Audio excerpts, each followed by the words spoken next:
Un plan égyptien prévoit d'installer le futur État palestinien dans le Sinaï en échange d'un renoncement aux frontières de 1967, un plan que Mahmoud Abbas aurait rejeté, démenti formel ce soir des intéressés.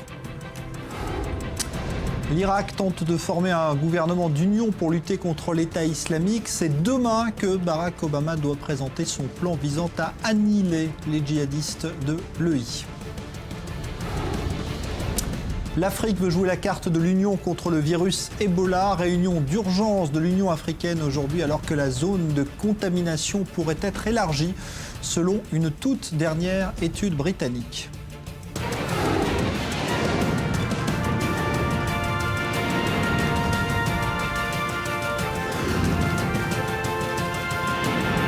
Le Grand Direct avec Jean-Charles Banou.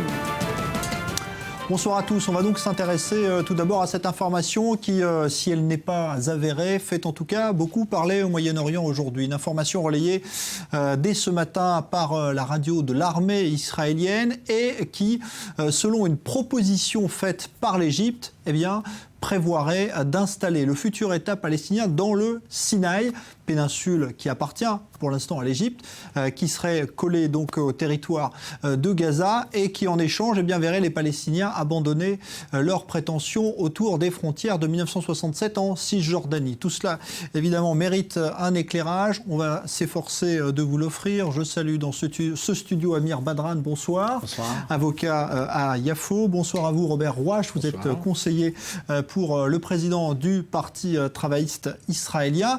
Et puis, s'il est évidemment un problème épineux dans ce dossier israélo-palestinien, c'est celui de Jérusalem. Jérusalem où il y a d'ailleurs des incidents ce soir liés à la mort d'un jeune adolescent il y a quelques jours lors d'une manifestation. On ira retrouver dans un instant nos envoyés spéciaux Amjad, Daniel et Shai qui sont sur place et qui nous feront un point complet de la situation. Mais tout de suite donc ce plan égyptien présenté par le président Al-Sisi. أود أن أعلن موافقة القيادة الفلسطينية على دعوة مصر الشقيقة لوقف إطلاق النار الشامل والدائم ونأمل أن يكون ذلك بالتزامن من أجل تلبية مطالب واحتياجات أهلنا في غزة.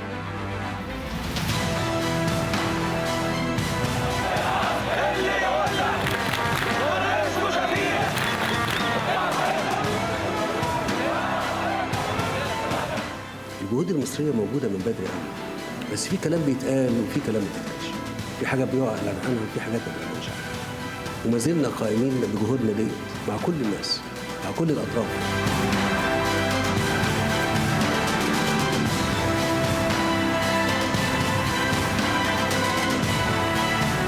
أي وسيط يستطيع أن يحققها لنا لا مشكلة لدينا، سواء عن طريق الوسيط المصري أو أي وسيط عربي أو أي وسيط دولي، المهم أن تتحقق مطالبنا.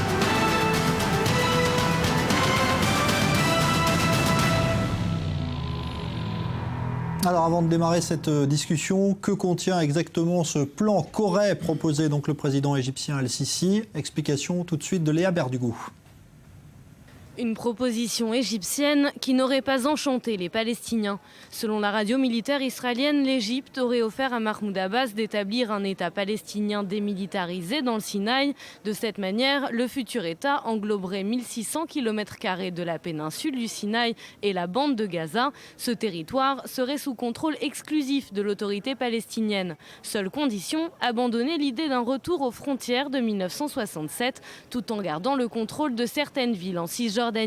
Cette initiative aurait été présentée cette semaine au Caire et aussitôt refusée par le président de l'autorité palestinienne. Les Égyptiens, de leur côté, ont tout de suite démenti cette information.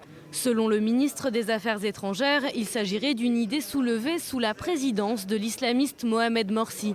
La radio israélienne affirme que les États-Unis ont donné leur feu vert et que les Israéliens ont également été informés. Ces derniers se sont immédiatement réjouis. Le ministre des Sciences et de la Technologie, Yaakov Peri, a salué cette initiative. Cette information parvient dans un contexte de tension entre le Fatah et le Hamas. Mahmoud Abbas aurait menacé dimanche de mettre un terme à la coalition gouvernementale. Principale raison, selon l'agence officielle Wafa, le président aurait fustigé la mainmise du Hamas sur la bande de Gaza et aurait accusé le mouvement islamiste d'empêcher la coalition d'exercer son autorité sur la bande côtière. Vous savez que le 29 mars, nous avons décidé de recréer le gouvernement d'unité palestinien. C'est une décision que nous avons prise plus d'une fois depuis 2007, lors du coup d'État de Gaza. Mais ces tentatives n'ont pas abouti.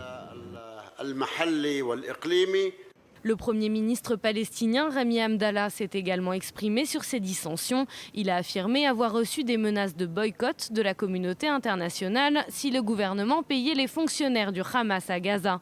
Le Hamas étant considéré comme une organisation terroriste par les États-Unis et l'Union européenne. Seulement, pour le mouvement islamiste, le paiement des fonctionnaires serait une condition au travail du gouvernement d'union et selon le Premier ministre, la raison du mauvais fonctionnement du gouvernement à Gaza. À 2 semaines de la fin des négociations pour une paix durable avec Israël, ces dissensions pourraient constituer le principal obstacle à une résolution globale du conflit.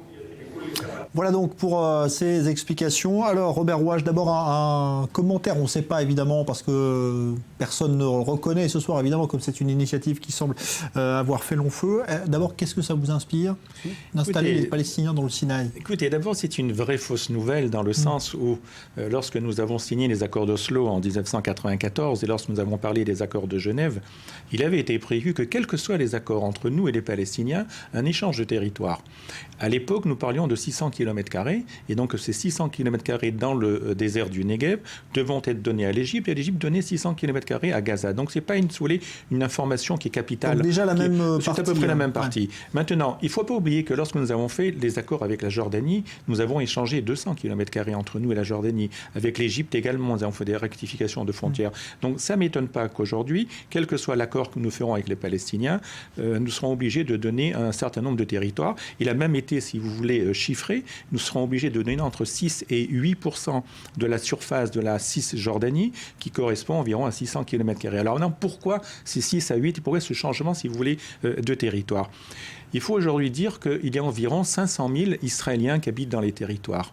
Et ces 500 000 Israéliens qui vivent dans les territoires à Jérusalem, à Ariel, à Hebron, donc on ne pourra pratiquement pas les déplacer. Donc on sera obligé de faire un échange de territoire. Et donc on sera obligé de donner la surface correspondante. Donc on en a parlé, si vous voulez, une dizaine d'années, une quinzaine d'années, une vingtaine d'années. Maintenant, une chose est sûre. Et quel que soit, si vous voulez, l'accord qui tombera avec les Palestiniens, le temps joue contre les Palestiniens.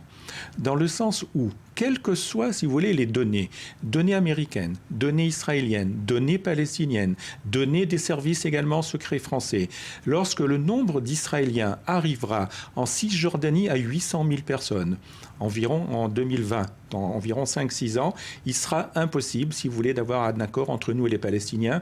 Et donc, si vous voulez, on sera obligé d'avoir un État palestinien uniquement à Gaza et dans le Sinaï. Donc, le temps joue contre les Palestiniens. Les Palestiniens perdent encore une occasion, si vous voulez. Et en fait, l'Égypte sait tout ça. Les Palestiniens savent également tout ça, mais pour l'instant, ils ne prennent pas les bonnes décisions, dans le sens où ils sont obligés, s'ils veulent avoir un État palestinien en Cisjordanie et à Gaza, de se réveiller et d'accepter ces propositions qui ont été faites une quinzaine d'années. Alors, Amir Badran, est-ce que c'est une proposition qui devrait intéresser les Palestiniens, en tout cas pas Mahmoud Abbas, semble-t-il? Écoutez, moi je pense que cette proposition n'intéresse aucun Palestinien que je connais. Je pense que cette proposition, elle est complètement détachée de la réalité. Il n'y a aucune entité palestinienne qui a pensé ou a proclamé être d'accord avec une telle proposition, même sous différents angles. Vous savez, un professeur à moi, quand j'étais au collège, disait à propos des propos pareils, c'était du charabia et du grand délire. Et là, vraiment, quand on est en train de parler de Sisi, d'ailleurs, on ne sait pas encore du général Abdel Fattah Sisi, on ne sait pas encore d'où viennent, en fait, les bases à cette information. Il y a pas mal de voix dans le monde arabe et dans le monde occidental aussi qui parlent de trahison et de traître, parce qu'en fait, parler d'une telle solution pour le peuple palestinien proclamée du côté égyptien, ça n'a rien à voir. Maintenant, il faut comprendre, même si c'est complètement détaché de la réalité, il faut parler 2-3 mots de ce qu'on est en train de suggérer aux Palestiniens. Ce qui est suggéré aux Palestiniens, c'est en fait leur donner à peu près une surface de 5 fois à la bande de Gaza, c'est aux alentours de 160 km² dans la péninsule du Sinaï. En fait, c'est un territoire égyptien, c'est du désert, mais du désert. Et en fait, on est en train de leur dire, voilà, ça en échange de la démilitarisation du Hamas et ensuite abandonner les frontières de 1967. Donc déjà, il faut comprendre que même si l'Égypte a un rôle important dans le Moyen-Orient, c'est un grand pays dont l'idée et l'analyse et la politique affectent les autres pays aux alentours. L'Égypte reste l'Égypte et elle ne représente pas encore, en tout cas, les Palestiniens. D'ailleurs, quand il y a eu les 50 jours de guerre contre Gaza, à un moment donné, l'Égypte a parlé au nom des Palestiniens, au nom de Hamas plutôt en disant voilà, on est arrivé à un accord, il y a un accord en cessez-le-feu, et le Hamas disait non, nous on n'a jamais été questionnés, on n'a jamais donné notre accord, et là encore on a vu que les feux ont continué. Donc il faut comprendre que l'Égypte a un rôle médiateur, c'est vrai, que les côtés ont accepté. En même temps, l'Égypte ne représente pas et ne pourra pas représenter le côté palestinien. Et beaucoup de questions majeures palestiniennes restent sans aucune réponse en telle que la question majeure des Palestiniens qui parlent de Jérusalem, par exemple. Jérusalem, on va en parler dans un instant là-dessus. J'aimerais vous répondre parce que là, il y a une erreur qui est faite, qui est majeure à mon sens. L'idée qui est faite aujourd'hui par Al-Sisi, le président égyptien, c'était l'idée de Sharon. Quand Sharon n'a jamais voulu rendre la Cisjordanie aux Palestiniens, et Sharon n'a jamais voulu faire un État palestinien en Cisjordanie, Yehuda et Shomron. Sharon voulait faire un État uniquement à Gaza. Et c'était la principale raison pour laquelle on a quitté Gaza, au détriment des 10 000 Juifs qui ont quitté, si vous voulez, Gaza. Il voulait qu'il y ait un État palestinien et pas 2 États palestiniens. Donc, si vous voulez... Mais tout le monde parle d'un seul État palestinien. Seulement, il faut trouver le moyen que ce soit un seul État, un État durable qui a une continuation. Il n'y aura jamais Quand on parle de Cisjordanie, on parle de Gaza, il faut en créer des couloirs. Si vous me permettez, il ne faut pas rêver. Les Palestiniens rêvent et je crois qu'ils rêvent. Il n'y aura jamais 2 États palestiniens, un à Gaza et un en Cisjordanie. Et personne ne demande 2 États palestiniens. Il y aura jamais 2 États palestiniens. Et le but de Sharon, ce qu'aujourd'hui propose Al-Sisi, ce qu'a voulu faire Sharon à l'époque, c'est bien pour l'État d'Israël, dans le sens où Sharon disait il n'y aura jamais d'État palestinien dans 2 parties, Cisjordanie et Gaza. Donc là, on sera quasiment sûr. Et les Palestiniens ratent encore une occasion, si vous voulez, aujourd'hui. Le temps joue contre le monde palestinien. Je pense que le mot occasion, ça n'a rien à voir dans le débat, parce qu'en fait, ça fait 25 ans. Il faut comprendre que quand on parle de résoudre une question entre 2 parties qui sont en conflit, on ne peut pas considérer ce qui arrange un parti et dire à l'autre, écoutez, là vous êtes en train de perdre une occasion, surtout quand on parle d'arriver à un compromis avec une 3e partie qui n'a rien à voir avec ce conflit. En 48, donc vous ne pouvez pas dire, voilà, on a une réponse au conflit grâce à l'Égypte, en disant, voilà, c'est une proposition égyptienne qui doit, normalement, les Palestiniens doivent l'accepter. Les Palestiniens partis dans ce conflit disent non. Vous faites encore une erreur. Écoutez, en 48, quand l'ONU a demandé la séparation donc de la Palestine en 2 États israéliens et États palestiniens, vous avez raté une occasion, dans le sens où il y aurait pu avoir un État palestinien en 48. Bien sûr, même ici à Jaffa, Jaffa était considéré comme du côté palestinien. Et ça n'a rien à voir avec Gaza. Pour l'instant, nous existons, vous n'existez toujours pas. Enfin, les Palestiniens n'existent toujours pas d'État palestinien. En 67, la même chose. En 73, la même chose. En 92, lorsqu'on a fait les accords d'Oslo. C'est ce qu'on appelle la politique du fait accompli. On est d'accord là-dessus qu'Israël exerce cette politique depuis 1948, surtout dans les territoires occupés. Les Palestiniens n'ont pas arrêté de rater des occasions, dans le sens où, en 92, dans les accords d'Oslo, c'était une occasion historique d'avoir un État palestinien. Je reviens également... Les accords d'Oslo ne parlent pas d'aboutir à un État palestinien. Les accords d'Oslo donnent uniquement une étape intermédiaire. J'ai participé aux accords d'Oslo. C'était un accord cadre. Et dans ce cadre-là, il y avait un cadre où nous avions un calendrier pour qu'il y ait 2 États, un État palestinien, un État israélien. Et encore une fois, à l'époque, Arafat avait refusé. Aujourd'hui, en 2004, les Palestiniens ont refusé également les propositions d'Ehud Barak et les propositions d'Olmert et les propositions à l'époque du Premier ministre israélien. Aujourd'hui, par exemple, les Palestiniens refusent également de s'asseoir aux côtés des Israéliens. Et ce chiffre-là que je vous ai donné... Attendez. Lorsqu'on va arriver à 800 000 Israéliens dans les territoires de Cisjordanie, c'est-à-dire Yehuda et Shomron, 800 000, c'est en 2020, dans 6 ans. Il n'y aura plus d'État palestinien. Donc ce sera du passé. Donc si les Palestiniens... Écoutez, c'est la politique israélienne menée récemment, ces derniers jours. Non, c'est le refus des Palestiniens. Le gouvernement israélien, il y a quelques jours, a annoncé non. l'annexion de 400 hectares de terrain palestinien dans les territoires occupés. 400 hectares, oui. 400 hectares. 2000 dunams. Je connais, peut-être que vous êtes plus au courant. 2000 dunams. Là, ça met la chose encore plus grave. Et ce que je veux dire, mais on demande de quoi? On demande des représailles à cause de ce que appelle le gouvernement israélien un tag mechir, ça veut dire demander le prix à payer des Palestiniens vis-à-vis de l'assassinat des trois jeunes kidnappés israéliens. Donc, ce que je suis en train de dire, on ne peut pas dire que c'est une occasion alors que les Palestiniens voient en ça une aberration totale qui n'a rien à voir avec la réalité. Les Palestiniens appartiennent à un territoire et non pas à n'importe quel territoire. C'est-à-dire, quand on parle d'un lieu géographiquement parlant, on ne parle pas d'Ouganda quand on a parlé de l'État d'Israël avant 1948, on a parlé de la Palestine. Et quand on parle des Palestiniens, on parle d'un territoire bien spécifique, stratégiquement parlant, géostratégiquement parlant, avec des gens qui y habitent et qui sont enracinés dans ces territoires, et c'est complètement aberrant de leur dire écoutez, allez dans un autre territoire, c'est là-bas on va vous donner votre remède. Alors c'est vrai que la situation quand même aujourd'hui est bloquée, on va en parler parce qu'il y a toujours Fatah, Hamas, en tout cas un blocage aujourd'hui qui peut conduire à une impasse. On va justement parler de Jérusalem tout de suite, puisque vous disiez que c'est effectivement aussi l'un des nœuds du problème. Jérusalem qui est ce soir de nouveau en proie à des violences. Daniel Haïk, vous êtes sur place, bonsoir. Il y a eu donc il y a quelques jours la mort de cet adolescent palestinien qui était enterré aujourd'hui et une situation de nouveau très tendue ce soir.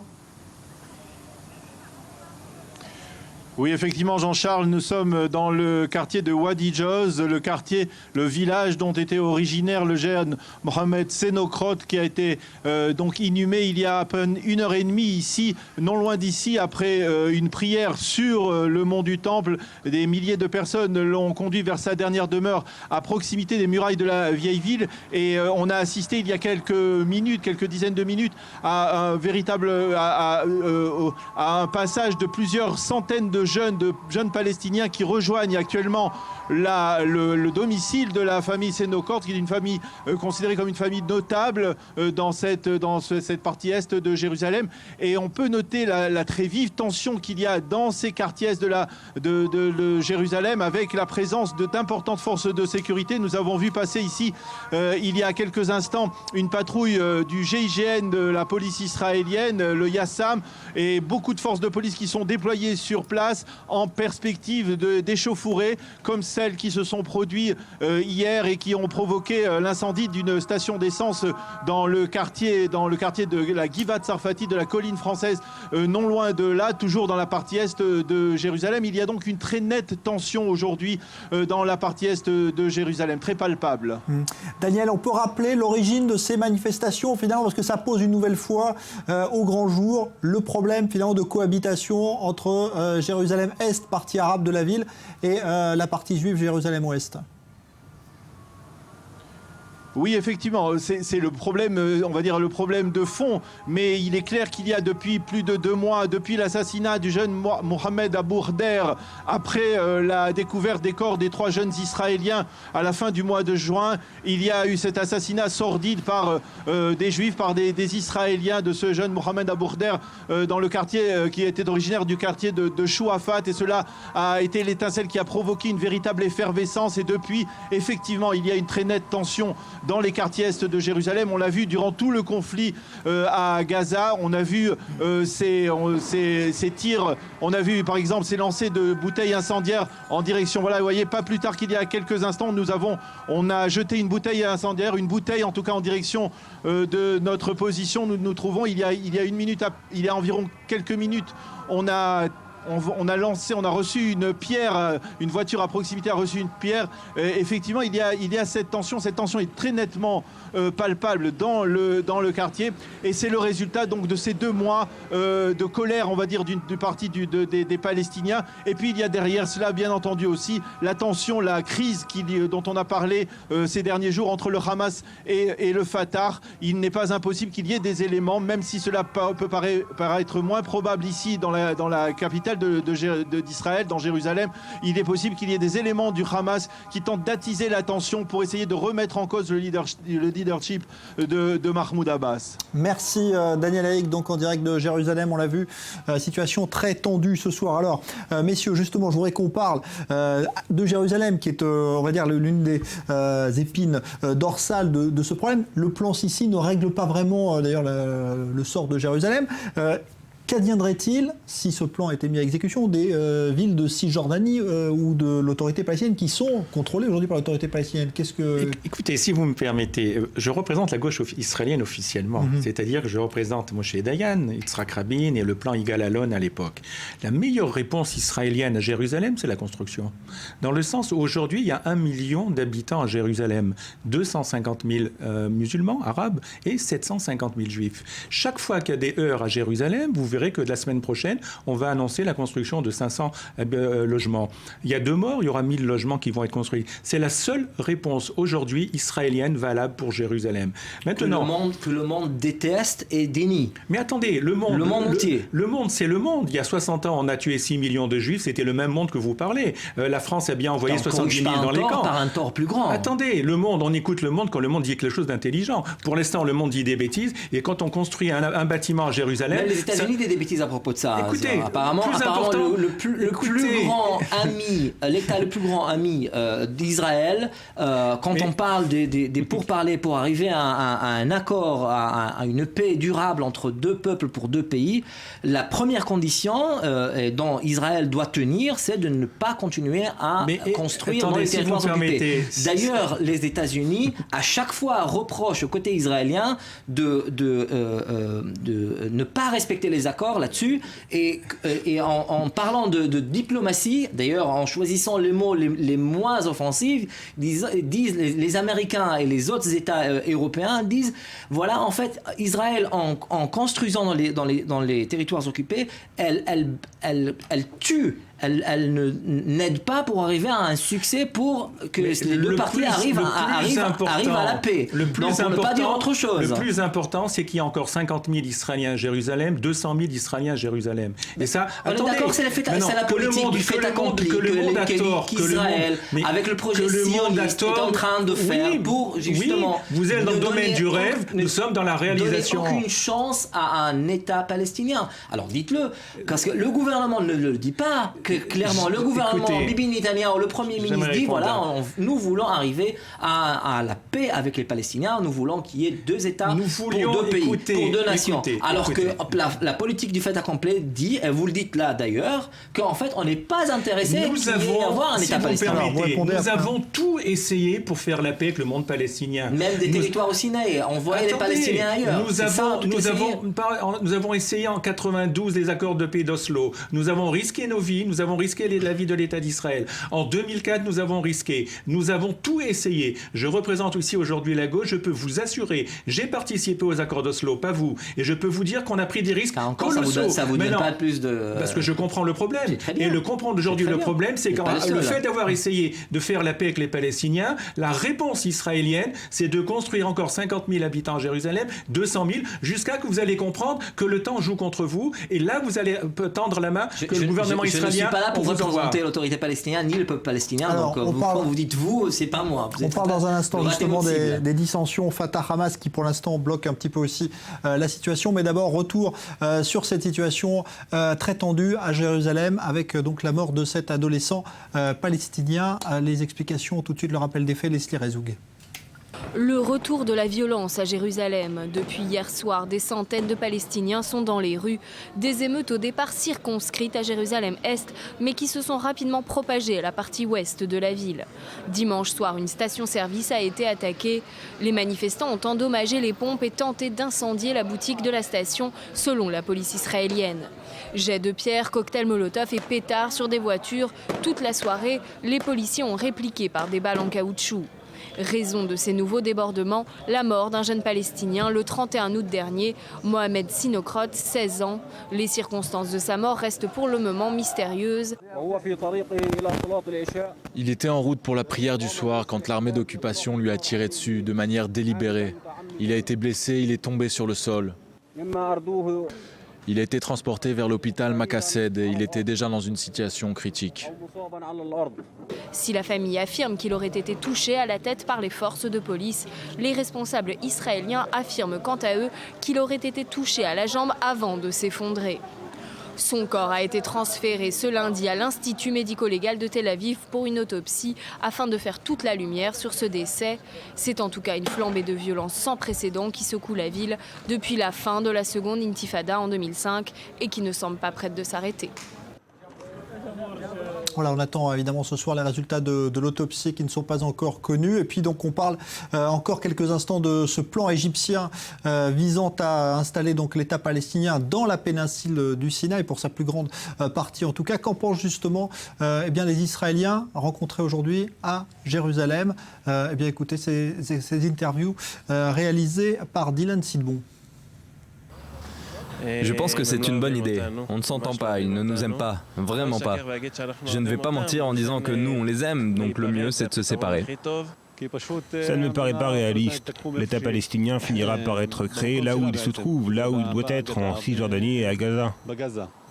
Je pense que ça pourrait être excellent. Si l'autorité palestinienne réussit à saisir cette occasion et à fonder un État autonome, ce serait très bien. Je pense que c'est une idée vraiment excellente. C'est très bien. Voilà donc sentiment d'Israéliens à Jérusalem aujourd'hui. Sur ce point, il nous reste une grosse minute. Je voudrais qu'on dise un mot de la situation là ce soir bloquée entre le Fatah et le Hamas. Est-ce qu'à votre avis, tout cela fait que justement de telles initiatives vont avoir lieu? Est-ce que finalement ce n'est pas la porte de sortie pour résoudre ce problème, le fait que les Palestiniens entre eux aujourd'hui ne s'entendent pas et qu'il faut peut-être en venir à une solution extérieure? Amir Badran. Écoutez, les Palestiniens, quand ils s'entendent, et c'est pas bien pour le côté israélien parce que. Mais ça marche pas en ce moment en tout cas. Ouais. Mais il faut dire les faits. Avant, quand il y a eu le gouvernement de cohabitation et d'unité palestinienne, le gouvernement israélien ne lui a pas plu cette idée-là, et du coup, on a eu en fait la guerre contre Gaza. Quand les Palestiniens sont unis et ils essayent de faire en sorte d'en sortir de ce problème pour justement en arriver à des pourparlers et des idées diplomatiques pour arriver à 2 États, 2 pays, le côté israélien dit voilà, nous on n'est pas d'accord à parler avec le Hamas, on ne donne pas avec le Hamas. Donc à chaque fois que ça soit que les Palestiniens soient d'accord entre eux ou qu'ils soient pas d'accord entre eux, le côté israélien trouve un moyen pour dire il n'y a pas un partenaire avec qui parler. 10 secondes. La réponse est très claire. Tant que le Hamas sera avec le Fatah, on construira des appartements à Jérusalem, 10 000, 20 000, 50 000 logements à Jérusalem. Ce sera la réponse de l'État d'Israël. Et une dernière chose, les implantations ne gênent pas le phénomène de la paix entre nous et les Palestiniens. Merci, c'est très important. Merci Robert Rouache, merci Amir Badran. La suite dans un instant.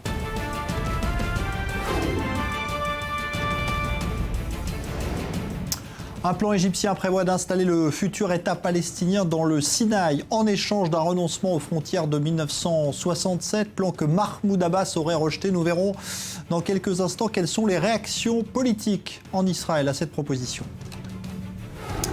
L'Irak tente de former un gouvernement d'union pour lutter contre l'État islamique. C'est demain que Barack Obama doit présenter son plan visant à annihiler les djihadistes.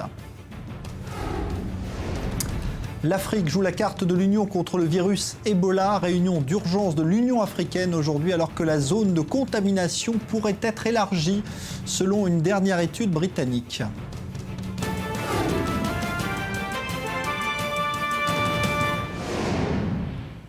Mais tout d'abord, les dernières révélations sur le terroriste revenu de Syrie, Mehdi Nemmouche, augmentent un peu plus l'inquiétude des Européens face à ce phénomène ce soir. Les craintes d'attentats comme celui perpétré par Nemmouche au musée juif de Bruxelles, de la part de djihadistes qui sont devenus de véritables tueurs dans les rangs de l'État islamique. Éléonore Veil. Cas isolé ou tendance inquiétante, la recrudescence des djihadistes occidentaux enrôlés dans les rangs des groupes islamistes menace l'Europe. Mehdi Nemmouche en est l'exemple le plus vil et le plus percutant. Ce Français d'origine et auteur de la tuerie de Bruxelles était le geôlier des 3 otages en Syrie. De retour en Europe, il aurait également eu l'intention de perpétrer un attentat à Paris le 14 juillet dernier. Une information rapportée par l'un des otages dans le journal Libération, témoin auditif des plans machiavéliques de Nemmouche au cours de sa détention, mais démentie par la suite par le parquet de Paris et par le ministre de l'Intérieur. Les services du ministère de l'Intérieur n'ont donc jamais eu connaissance de l'existence d'un tel projet. Jamais. Didier François, ex-détenu en Syrie, relate l'obsession antisémite de son geôlier. Loin des traditionnels islamiques radicaux, Nemouche se targuait d'être une sorte de nettoyeur ethnique qui citait comme modèle Mohamed Merah. Ce type de jeunes qui partent de voyous, qui sont des bandits, qui se radicalisent en prison, qui cherchent une excuse, un idéal, appelez ça comme vous voulez, et qui finalement passent à l'action violente. Parce que la réalité de Nemouche, c'est qu'il était extrêmement violent dans ses attitudes, dans ses paroles, il était extrêmement provocateur. C'est quelqu'un qui bouillait en permanence et qui était dans une violence débordante. Mehdi Nemouche fait partie de ces nombreux Français, 700 au total, parmi les 3000 occidentaux venus rejoindre les rangs des groupes djihadistes en Syrie et en Irak. Pour ces groupes islamistes, la présence d'étrangers dans leur rang est primordiale. Elle permet d'établir un contact avec les otages ou leurs familles afin de demander une rançon. La présence de ces étrangers pose une menace grandissante pour leur gouvernement. Comme l'illustre le cas Nemouche, ces combattants sont difficiles à tracer à leur retour. Face à cette menace, Londres a annoncé un niveau d'alerte maximal ainsi que la prise de mesures visant à empêcher les agissements terroristes sur son territoire, comme la saisie aux frontières du passeport de ses concitoyens soupçonnés de radicalisme. Parmi les 500 djihadistes britanniques partis en Syrie et en Irak, 250 seraient déjà revenus au Royaume-Uni. Voilà, et j'ajoute que l'Iran a fait savoir aujourd'hui qu'elle avait également intercepté des Pakistanais et des Afghans qui tentaient de rallier l'État islamique depuis donc le territoire iranien. On est en ligne depuis Paris avec l'ancien juge antiterroriste Jean-Louis Bruguière. Bonsoir. Bonsoir. Merci d'être en direct avec nous. Alors même si la France affirme qu'il n'y a pas eu de projet d'attentat dont elle a été informée, on imagine mal quand même que l'alerte terroriste ne soit pas aujourd'hui relevée par le fait de la présence de ces djihadistes qui sont peut-être des terroristes dormants. Est-ce qu'à votre avis, le risque est plus élevé aujourd'hui ? Écoutez, le risque est toujours très élevé. Je pense qu'il a été relevé avec le départ de plus en plus important de djihadistes à partir de la France, français, convertis ou autres, que vous avez rappelé le nombre important. Et premier point. Deuxième point, c'est la radicalisation des groupes opérant en Syrie et en Irak avec l'EI d'un côté et Al-Nosra de l'autre, avec une espèce d'émulation de la violence. Et nous savons que ce double ingrédient, c'est-à-dire du djihad violent et de tous ces djihadistes, fait que les gens qui reviennent, ceux qui reviennent, peuvent avoir ou auront des projets terroristes. Pas tous, mais certains. Et que donc la menace potentielle est grandissante pour les pays dont ces gens sont originaires, c'est-à-dire en l'occurrence la France. Est-ce que, à votre avis, les mesures prises par exemple par la Grande-Bretagne qui visent à mieux contrôler en confisquant les passeports par exemple, est-ce qu'à votre avis les mesures aujourd'hui sont à la hauteur de cette menace ? Écoutez, ces mesures sont bonnes, qu'elles soient, si vous voulez, efficaces à 100%, probablement pas, parce que il y a toujours l'ingéniosité de ces groupes, de ces individus est très importante. Il y a toujours l'utilisation de faux documents qui peuvent se faire. Donc ils font falsifier un document, ils peuvent en repartir avec d'autres avec une autre identité. Alors certes, pour la Grande-Bretagne, c'est plus facile de contrôler puisque c'est une île. Mais rien n'est à 100%. Je crois qu'il faut à la fois donc renforcer les mesures répressives et de contrôle, mais en même temps les mesures préventives d'anticipation et lutter contre les phénomènes de radicalisation, ça c'est beaucoup plus compliqué. Quand on voit le profil de Mehdi Nemouche, qui finalement était un délinquant avant de partir en Syrie, ça veut dire que la plupart de ces gens qui partent là-bas vont défouler un petit peu leur violence qui est déjà présente très fortement en eux ? Probablement, oui, ils ont souvent tous, enfin la plupart, un passé délinquant. Ce passé délinquant font partie, je veux dire, de leur ADN et de leur profil et contribuent largement donc au processus de radicalisation. À partir de là, ils vont partir vivre une espèce d'expérience dans laquelle il y a une espèce ils explosent dans une situation qu'ils ont appelé de leur vœu et dans laquelle ils se retrouvent. Et on a des personnages qui actuellement entrent dans une espèce de mutation profonde et qui deviennent des fous enragés, donc des gens extrêmement violents. Puis le phénomène de groupe joue énormément.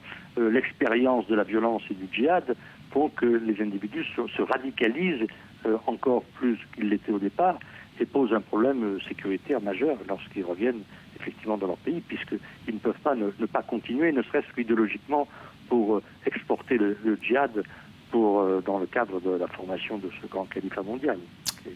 Merci. Leur idéologie. Merci beaucoup Jean-Louis Bruguière. Je rappelle donc que vous êtes ancien juge antiterroriste au parquet de Paris en France. Et justement, c'est demain que Barack Obama doit prononcer un discours afin de dévoiler sa stratégie globale contre l'État islamique. Aujourd'hui, le moufti de la mosquée Al-Azhar du Caire en Égypte a comparé les membres de cette organisation à des criminels qui souillent, je cite, l'islam. Et en Irak, là où les tueries de masse ont été perpétrées ces dernières semaines, eh bien, des familles cherchent désespérément à récupérer le corps de leurs proches qui auraient donc été victimes de l'État islamique. Reportage à Kirkouk, dans le nord de ce pays. Les amis de Sadek Saber et son fils sont à la recherche de sa dépouille. Ils transportent avec eux un cercueil en espérant la retrouver. Sadik était routier. Il a été enlevé par l'État islamique le 11 juin, alors qu'il était en route pour Bagdad, près de Suleiman Bek, avec son frère et son patron, Mohamed Atem. On prenait cette route tout le temps. On a entendu des tirs la nuit où ils l'ont pris. On a fait demi-tour et passé la nuit dans un restaurant. Puis à 5h30 du matin, on est reparti. L'État islamique l'a capturé sur le pont. J'ai fait demi-tour, mais il a continué et ils l'ont pris. Après avoir perdu sa trace, Mohamed a appelé sur son téléphone. Un djihadiste a répondu pour lui dire qu'il était de l'État islamique et qu'ils allaient le tuer. Le 5 septembre, ses proches ont peut-être trouvé un indice. Des milices chiites ont découvert une fosse commune avec des dizaines de corps près de Suleiman Bek.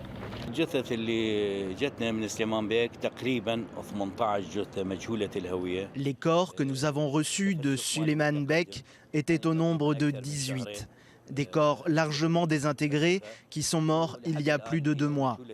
Pour l'instant, ils ne sont pas identifiés, mais on a trouvé des preuves qui pourraient nous aider.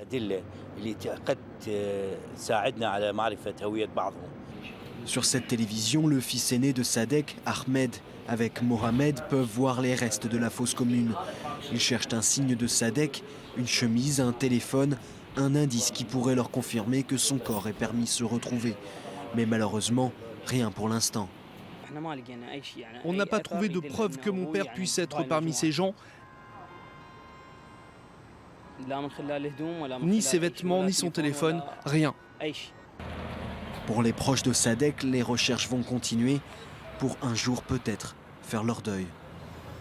Alors dans ce contexte de lutte contre le terrorisme, eh bien, un sommet réunit actuellement des experts venus du monde entier en Israël. Cela se passe à Herzliya, au centre interdisciplinaire. Reportage aujourd'hui signé Tal Shalev avec Léa Berdugo. Les organisateurs du sommet annuel mondial sur le contre-terrorisme ont bien choisi leur moment. L'après-guerre à Gaza et les efforts internationaux pour lutter contre l'État islamique offrent une toile de fond idéale pour les discussions. Ça fait 14 ans que nous faisons cela. Malheureusement, presque chaque année, une nouvelle raison entraîne la venue de plus en plus de monde à cette conférence qui est au centre de l'intérêt public et des médias. Mais évidemment, tous ne sont pas d'accord. Les divisions entre dirigeants israéliens ne sont pas un secret. Nous appelons à la tenue d'un sommet régional pour régler le problème de Gaza et les autres menaces terroristes dans la région. Ceux qui utilisent les menaces régionales pour expliquer pourquoi nous ne devrions pas discuter avec les Palestiniens nous empêchent de combattre ces menaces. Dans les prochains jours, des centaines d'experts et de dirigeants continueront à débattre sur la menace terroriste en constante évolution. La conférence, qui en est à sa 14e édition, est plus que jamais d'actualité. Et puis on a appris aujourd'hui la mort des suites d'une longue maladie du journaliste français ancien otage au Liban, Roger Hawk. Il était âgé de 58 ans et en 1987, il avait été retenu pendant plus d'1 an au Liban par le mouvement chiite Hezbollah. Il avait donné l'une de ses dernières interviews justement ici même dans le Grand Direct sur i24 News. Selon une nouvelle étude britannique, 22 millions de personnes vivant dans une zone susceptible d'être exposées au virus Ebola en Afrique et pas seulement dans l'ouest de ce continent. C'est donc à peu près tout le continent qui est confronté aujourd'hui à ce fléau. Et justement, un sommet d'urgence a été organisé aujourd'hui à l'initiative de l'Union africaine, alors que plus de 2000 décès ont déjà été enregistrés. Léonore Veil. Nouvel espoir dans la lutte contre le virus Ebola. Un nouveau vaccin nommé Tchad 3 aurait déjà fait ses preuves sur des singes et pourrait peut-être bientôt être testé sur des hommes. Mais en attendant, la situation en Afrique de l'Ouest reste très inquiétante. Près de 4000 personnes ont été infectées depuis le début de l'année. 2100 ont succombé à l'épidémie. Les conséquences du virus sont nombreuses. Parmi elles, une chute du tourisme dans les pays d'Afrique, même dans les pays moins directement touchés, comme l'Afrique du Sud. En Afrique du Sud, nous n'avons encore personne de contaminé par le virus. Mais parce que nous sommes sur le continent africain, tout le monde pense que l'Ebola est répandu là où il n'y en a pas. Donc nous avons entendu parler de ces annulations et nous pensons qu'elles ne sont absolument pas justifiées. Seulement la maladie terrorise et l'Organisation mondiale de la santé, loin de rassurer, a déclaré qu'il faudrait compter encore au moins 9 mois pour en venir à bout. Le Conseil exécutif de l'Union africaine tient ce lundi une réunion d'urgence à Addis Abeba pour discuter d'une stratégie commune face au Ebola. L'organisation doit également discuter de l'utilité des mesures de suspension de vol et de fermeture de frontières à l'encontre des pays les plus touchés, ainsi que de la fermeture des frontières maritimes et terrestres. Les États-Unis, qui tiennent également à se prémunir contre une éventuelle importation du virus sur le sol américain, ont annoncé l'envoi de moyens militaires, dont des unités de mise en quarantaine. Tout cela afin d'aider les pays d'Afrique à lutter contre ce virus meurtrier. En Inde et au Pakistan, les zones frontalières de ces deux pays sont toujours confrontées ce soir à des inondations gigantesques dues aux moussons. Au moins 350 personnes ont déjà été tuées. La plupart des habitants doivent se réfugier sur les toits de leurs habitations en attendant l'arrivée des secours. Et puis sur le plateau du Golan, ce soir, un officier de l'armée israélienne a été légèrement blessé par des tirs d'armes légères en provenance de l'autre côté de la frontière. Ce qui semble indiquer que les combats sont toujours aussi intenses ce soir au poste frontière de Quneitra entre les rebelles d'Al-Nosra et l'armée régulière syrienne. On parlait tout à l'heure de ce plan proposé par l'Égypte, qu'aurait proposé en tout cas le président Al-Sisi pour tenter de résoudre une fois pour toutes le problème israélo-palestinien, celle d'une solution d'un État palestinien créé principalement dans le Sinaï, avec le territoire de Gaza qui serait frontalier. On a vu que Mahmoud Abbas aurait, semble-t-il, rejeté cette proposition, même si elle n'est pas reconnue officiellement ce soir. Alors, Dror Even Sapir, bonsoir. Bonsoir. Analyste politique sur Actu24 News. On va voir justement quelles sont les réactions en Israël, parce qu'évidemment, ça concerne au premier chef aussi les Israéliens. Bien évidemment. Alors, d'une part, on peut parler quand même d'un sentiment de scepticisme assez largement partagé par les responsables politiques, par les commentateurs. Scepticisme sur la véracité de cette information qui pourtant avait été donnée par un média sérieux, la radio militaire, Galet Tzahal. Et là, on a un petit peu le sentiment, quelques heures après cette révélation, eh bien que, encore une fois, c'est le scepticisme qui règne. Et il semblerait de l'avis général que ce plan n'a pas été proposé par Al-Sisi aux Palestiniens. Mais tout de même, c'est intéressant d'analyser un petit peu les réactions à ce plan qui peut-être n'a jamais été conçu, n'a jamais été élaboré par les Palestiniens, par les Égyptiens, pardon. C'est intéressant parce que les réactions sont révélatrices de l'état d'esprit de la classe politique israélienne face à cette sempiternelle question de règlement du conflit israélo-palestinien.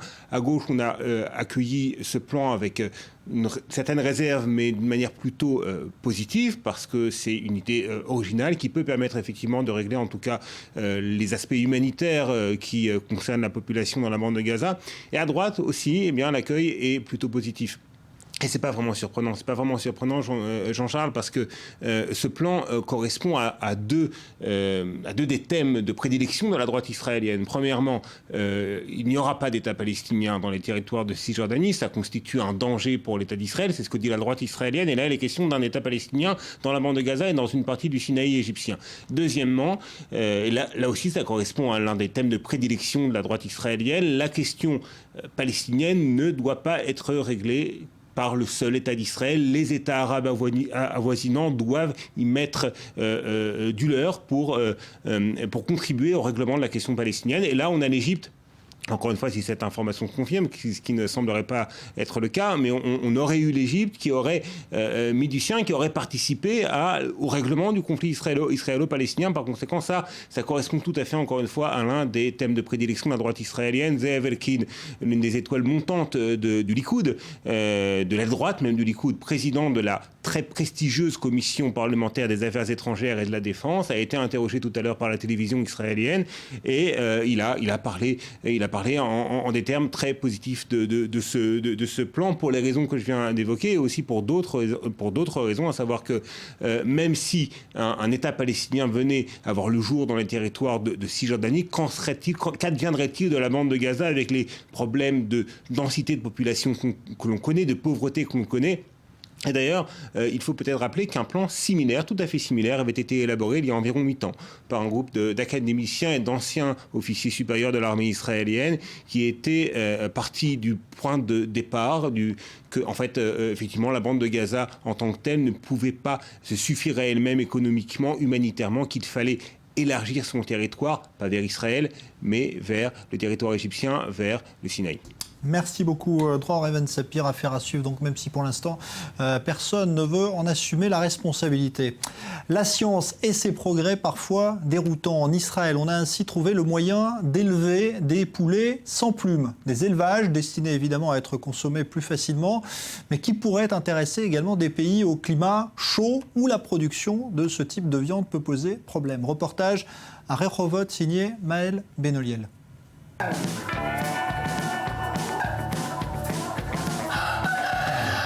Des poulets nus comme des vers qui voient le jour et qui meurent dans le plus simple appareil. Ce sont les bar chicken, des poulets sans plumes qui font la fierté de leurs créateurs. Il y a plus de 10 ans déjà, un généticien de la faculté d'agriculture de Rehovot, le professeur Avigdor Kahaner, s'est lancé dans l'aventure. Voilà, c'est ici que nous gardons nos poulets sans plumes. Vous avez ici les mâles de ce côté et là les femelles de l'autre. Comme vous pouvez le voir, ces poulets produisent beaucoup de viande. C'est une espèce conçue pour la production de viande. Mais ici, aucune manipulation génétique pour en arriver là. Cette espèce de poulet a été obtenue par croisements successifs. Elle a été pensée pour répondre aux besoins d'une production industrielle à grande échelle. Car l'absence de plumes chez l'animal présente plusieurs avantages non négligeables d'après le généticien agriculteur. Nous croisons toujours les progénitures sans plumes avec des poulets normaux. C'est comme ça que nous obtenons des poulets sans plumes. Ils sont capables de grandir aussi vite que les poulets normaux, même dans des conditions normales. Ils résistent beaucoup mieux à la chaleur, ils produisent également plus de viande et de meilleure qualité. Des caractéristiques qui pourraient faire de ces poulets des candidats remarquables à l'élevage dans les pays chauds.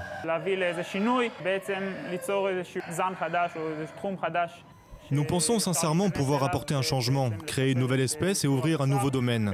Cela peut servir à améliorer la production de viande, notamment dans des pays où la production est difficilement accessible. De cette façon, nous pourrions faciliter l'accès à la viande, même là où elle n'est pas disponible. Plus de 10 ans après sa trouvaille, les poulets dénudés du professeur Kahaner n'ont pas encore été adoptés par les éleveurs de volailles israéliens ou étrangers. En cause notamment pour certains, le peu de confiance qu'inspire l'absence de plumes chez l'animal. Mais pas seulement. Pour ce spécialiste de l'environnement, ce sont surtout les méthodes d'élevage industriel qui inquiètent. Cette vision industrielle de l'alimentation est une vision qui peut marcher en Occident, mais qui ne sera pas acceptée, en tout cas pas facilement, par les pays en voie de développement. Je pense plutôt au contraire qu'on doit réfléchir en Occident, notamment à des considérations également éthiques par rapport à l'industrialisation de l'agriculture et notamment à l'industrialisation de l'élevage. Si l'aspect de ces poulets d'un genre nouveau se heurte encore à une opposition, leur particularité pourrait représenter une vraie révolution pour les éleveurs et les consommateurs de poulets du monde entier. Voilà, après les poulets dénudés, l'économie tout de suite.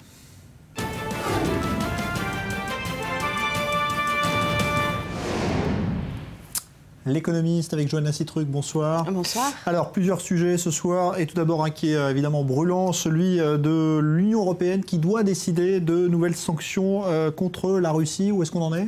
Alors pour l'instant, les 28 États membres n'ont toujours pas réussi à se mettre d'accord. Toute la complexité, c'est de trouver des sanctions qui seraient donc modifiables ou supprimables si la situation sur le terrain changeait, si elle s'améliorait.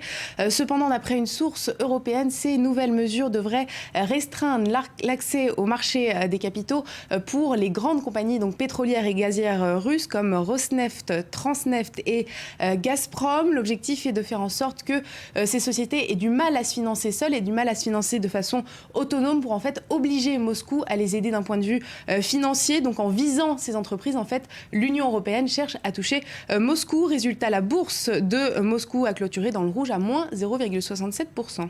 Alors on parle maintenant de l'entrée en bourse justement du géant chinois du e-commerce, il s'agit d'Alibaba. Oui, aujourd'hui Alibaba a commencé sa tournée de présentation aux investisseurs, une tournée dont l'objectif est d'évaluer l'intérêt que suscite le groupe en quelque sorte, de prendre la température pour pouvoir fixer le prix des futures actions. Et aux dernières nouvelles, Alibaba a visé une fourchette entre 60 et 66 $ par action sur un total de quelques 320 millions de titres qui seraient émis. Résultat, le géant chinois du e-commerce pourrait lever plus de 24 milliards de dollars lors de son entrée à Wall Street, ce qui ferait de cette opération la plus grosse introduction en bourse de l'histoire. Alors pour l'instant, on n'a pas de date précise, mais selon certains experts, il s'agirait du 18 septembre prochain. Et on finit avec cette commande importante de la part de la compagnie aérienne low cost Ryanair. Oui, la compagnie Ryanair a confirmé aujourd'hui la commande de 100 appareils au constructeur américain Boeing. Une commande évaluée à 11 milliards de dollars, donc 8 milliards et demi d'euros. Par ailleurs, la compagnie irlandaise sera la première à tester ces nouveaux Boeing, les 737 MAX 200. Il s'agit d'appareils moyen courrier et comme leur nom l'indique, ils seront équipés de 200 sièges, donc ce qui est plus que sur les versions précédentes du 737, un modèle qui est donc parfait pour les compagnies low cost dont l'objectif est de réduire au maximum leurs coûts, donc elles pourront transporter plus de passagers sans forcément dépenser beaucoup plus. Merci beaucoup, Johanna Citruc, voilà pour l'économie. Les sports tout de suite.